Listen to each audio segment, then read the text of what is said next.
রান্না শেষ।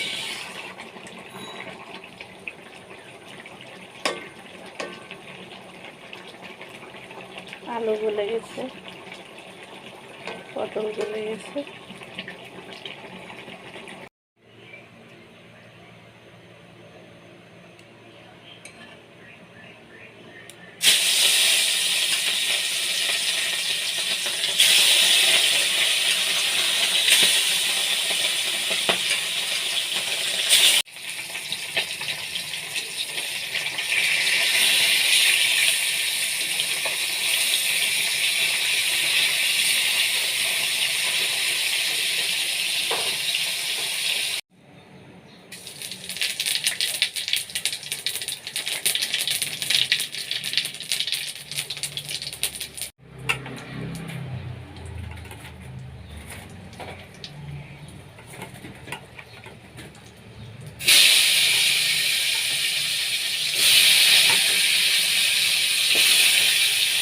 পটলটা আগে নুন হলুদ মাখিয়ে রেখেছিলাম, জল বেরিয়ে গিয়েছে, যার জন্য ভাজাটা ভালো হবে।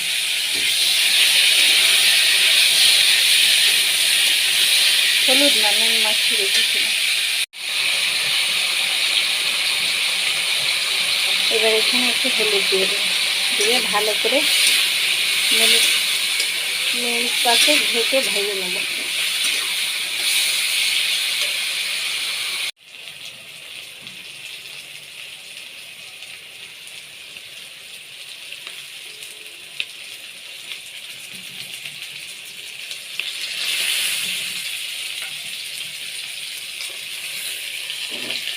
বেটে দিলে বা চিটে দিলে ভালো হয়, পরে দেবো বাচ্চাটা তুলে রেখে।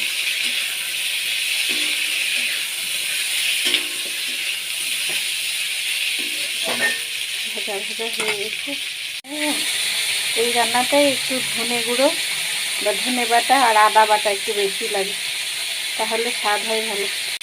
বেশি আর বেশি ভাজবো না, দিয়ে দেবে মশলা।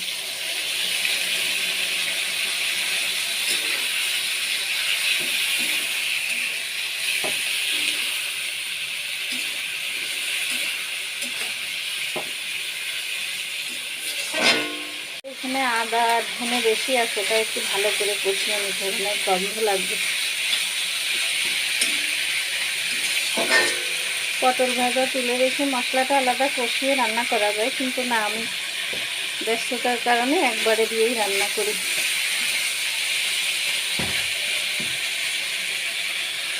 এবার মশলাটা ভাজা হয়ে গেছে, তেল বের হয়ে গেছে, মশলা ভাজা হয়ে। এবার এখানে জল দিয়ে দেবো, হলুদ দিয়ে দিলাম, জল গুলিয়ে।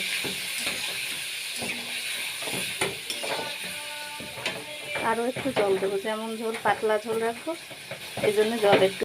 হলুদ তো জলের সাথে গুলিয়ে দিয়েছি, এবার দেবো হচ্ছে নুন পরিমাণ মতো। এবার ফুটে উঠলে মাছ দেবো।